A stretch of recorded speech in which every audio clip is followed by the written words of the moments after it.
Assalamualaikum warahmatullahi wabarakatuh. Salam sejahtera untuk kita semuanya.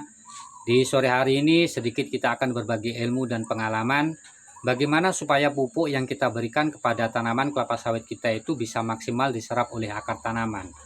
Jadi ada beberapa langkah yang bisa kita lakukan. Sebagaimana kita ketahui bahwa biaya pemupukan untuk tanaman kelapa sawit itu membutuhkan biaya yang cukup besar. Artinya jangan sampai ketika kita memupuk itu justru pupuk yang kita berikan itu banyak terbuang sia-sia, mengalami penguapan, pencucian, dan lain sebagainya yang ujung-ujungnya tidak mampu diserap secara optimal oleh akar tanaman. Kemudian langkah yang pertama yang bisa kita lakukan sebelum kita memupuk adalah kita ukur dulu pH tanah pada kebun kelapa sawit kita. Mengapa hal ini penting? Karena pH tanah itu berpengaruh sekali terhadap efektivitas pemupukan yang kita berikan. Dengan kondisi pH tanah yang ideal sesuai dengan peruntukan tanaman kelapa sawit, kemudian kita memupuk, maka pupuk yang kita berikan juga akan mampu diserap secara optimal. Berbeda halnya ketika tanah pada kebun kelapa sawit kita itu berada pada pH tanah yang tidak normal, artinya dia terlalu masam. Kemudian kita paksakan memupuk, maka pupuk yang kita berikan meskipun dengan jenis pupuk mahal sekalipun, maka pupuk yang kita berikan pun juga tidak akan mampu diserap secara optimal. Oleh karenanya penting bagi kita para petani kelapa sawit, ya sebelum kita memupuk kita usahakan dulu kita ukur pH tanah pada kebun kelapa sawit kita. Ada banyak cara yang bisa kita lakukan, misalnya kalau saya pribadi biasa saya menggunakan kertas lakmus seperti ini ya. Ini harganya murah meriah, kisaran di harga 50.000, dan ini bisa kita pakai berkali-kali ya. Kalau seandainya kita tidak punya seperti ini, kita bisa membeli yang lebih modern lagi, misalnya seperti pH meter yang kita tancapkan di atas permukaan tanah. Justru itu lebih mudah dan simpel. Jadi artinya sebelum kita memupuk, kita pastikan dulu pH tanah pada kebun kelapa sawit kita. Seandainya pH tanah pada kebun kelapa sawit kita itu berada pada tingkat kemasaman yang sangat parah, maka bisa kita naikkan pH-nya itu dengan melakukan pengapuran, misalnya dengan memakai kapur pertanian, kapur dolomit, dan lain sebagainya. Kalau seandainya pH tanah pada kebun kelapa sawit kita itu berada pada pH di atas 7, tanahnya itu tanah basah ataupun alkali, maka kita bisa memberikan unsur hara belerang ataupun sulfur.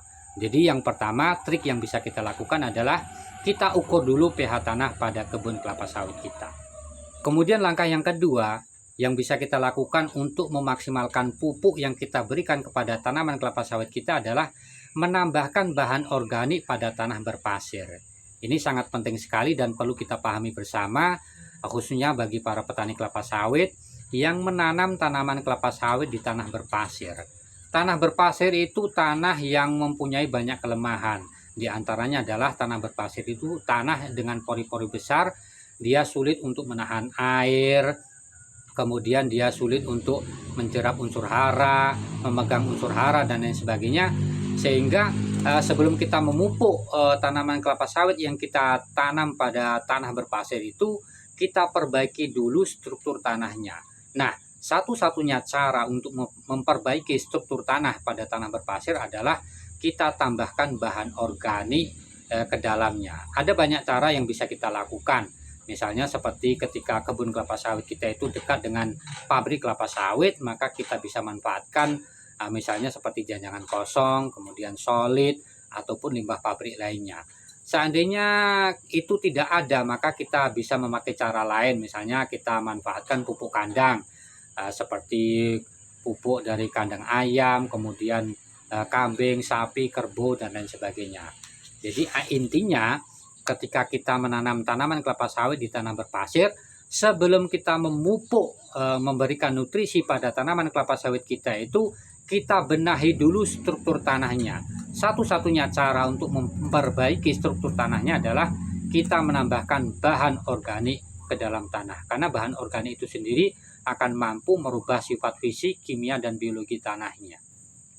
Kemudian langkah yang ketiga untuk memaksimalkan pupuk yang kita berikan kepada tanaman kelapa sawit kita ini berkaitan dengan waktu ataupun curah hujan. Artinya sebelum kita memupuk itu, kita pastikan dulu waktunya itu sudah tepat, kemudian curah hujannya pun sudah ideal.